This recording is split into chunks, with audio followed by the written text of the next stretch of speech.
तब नारद जी ने कहा कि मैं बताता हूं, अब मेरे पूर्व जन्म की कथा सुनिए।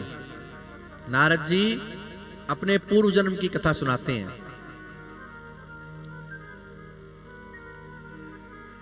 नारद जी कहते हैं कि हे व्यास जी, कि अहम पुरातीत भवे भवम मुनेः दास्यास्तु कस्याश्चन वेदवादिना। पूर्व जन्म में मैं एक दासी का पुत्र था, एक दासी का बेटा था। मेरे जन्म से पहले ही मेरे पिता का देहांत हो गया। मेरा जन्म हुआ तो मेरे पालन पोषण की जिम्मेदारी मां पर आ गई, और मेरे पालन पोषण के लिए मेरी मां ने ब्राह्मणों के यहां दासी का कार्य करना शुरू कर दिया। ब्राह्मणों के यहीं पला मैं, और कितनी उम्र हो गई? 5 बरस।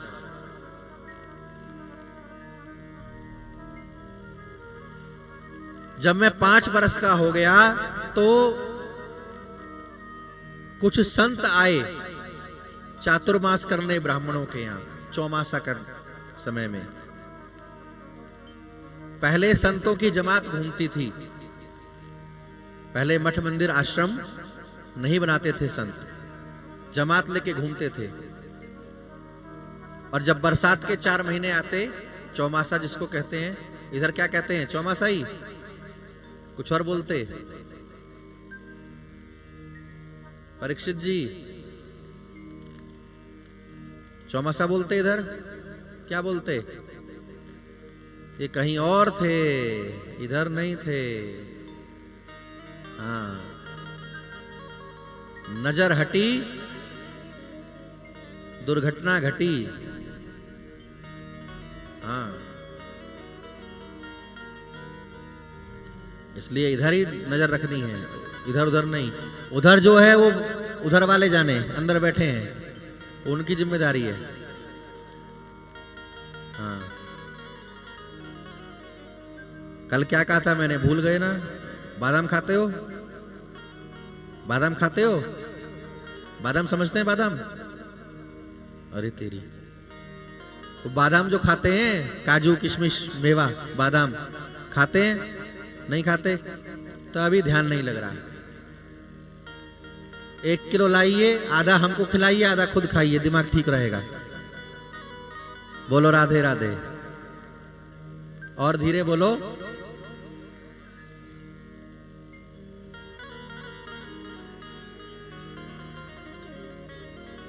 ए भैया माइक वाले, इनका वॉल्यूम खोल थोड़ा।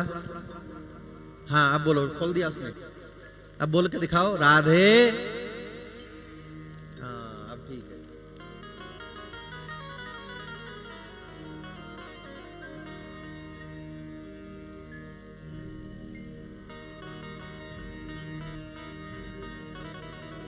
तो नारद जी क्या कहते हैं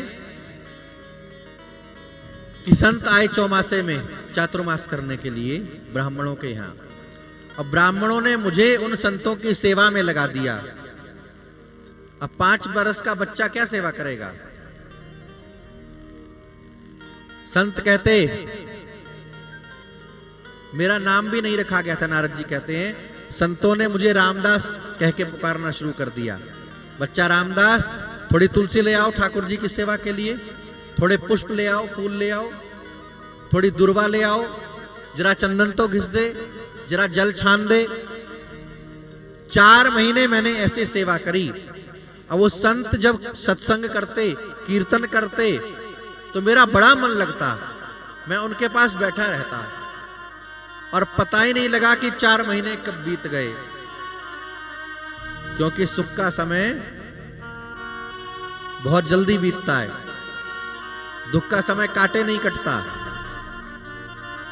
अभी सुख में हो, चैन में हो, अभी सोओगे, सुबह कब हो गई मालूम नहीं चलेगा। लेकिन किसी की मृत्यु हो जाए और रात भर वहां बैठना पड़े, तो काटे रात नहीं कटती, 500 बार घड़ी दिखती, अरे अबे तो 10 ही बज रहे।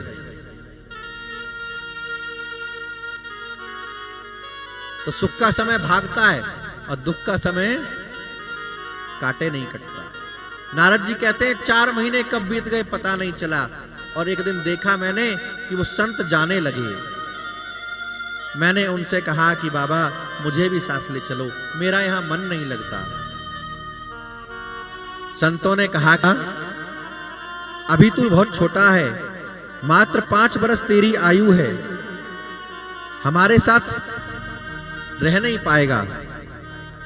और फिर देख, तेरे पिता तो रहे नहीं, अपनी मां का तू ही सहारा है।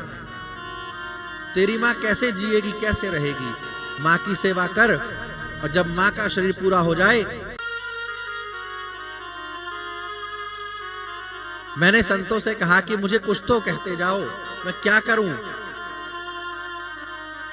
कोई तो आज्ञा देते जाओ। तो संतों ने कहा कि हम एक मंत्र करना, खूब मन लगा करके 12 मंत्र दे दिया और संत चले गए। नारद जी कहते कि मैं जब भजन करने बैठता माला लेकर के, तो मेरी मां मुझको बैठने नहीं देती, थोड़ी देर में उठा देती किसी ना किसी बहाने से। क्यों? माता जी लोग बहुत डरती, काय को लड़का बाबा जी ना हो जावे, हैं? बाबा जी लगते बहुत अच्छे, पर हमारा लड़का नहीं होवे। किसका होवे? पड़ोसी का। हाँ,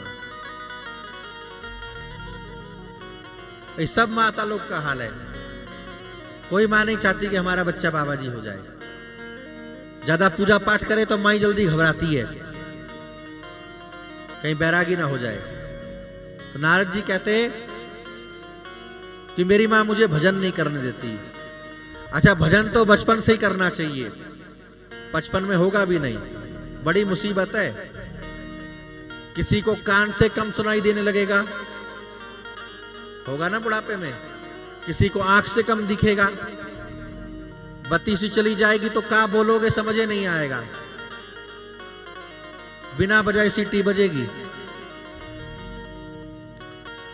परिक्रमा कर नहीं पाओगे, घुटने बेकार हो जाएंगे। माला पकड़ोगे कैसे, हाथ कांपेंगे, गर्दन हिलेगी। तो कब करें? बचपन से ही करिए, जवानी में करिए। मेरा मन बड़ा दुखी होता जब मां मुझे रोकती। और एक दिन सवेरे प्रातःकाल मेरी मैया गई गाय को दुहने के लिए, गाय का दूध निकालने। घास के ढेर में एक सर्प छिपा बैठा था।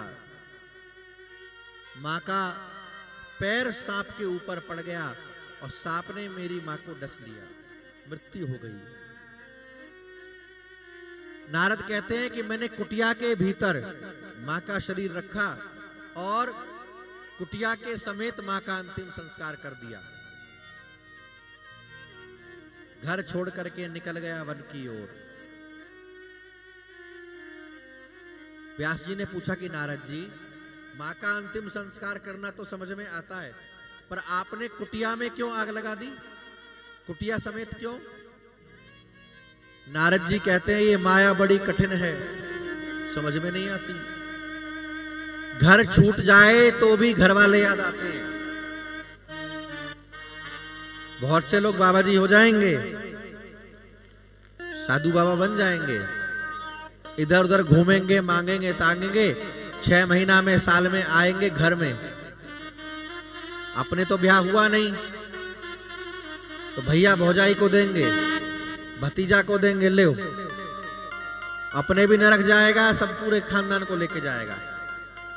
दान का पैसा जानते हो, लोहे का चना है, पेट फाड़ के निकलेगा। दान का 1 पैसा अपने प्रयोग में नहीं लाना चाहिए।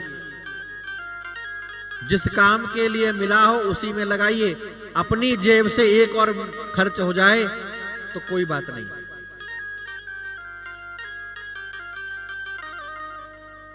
पर दान इकट्ठा करके अपने घर में रखना, खाना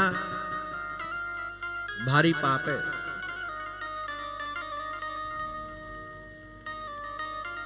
तो नारद जी कहते हैं ना घर रहेगा ना घर की याद आएगी, कुटिया में ही मैंने आग लगा दी और चल करके आ गया वन में।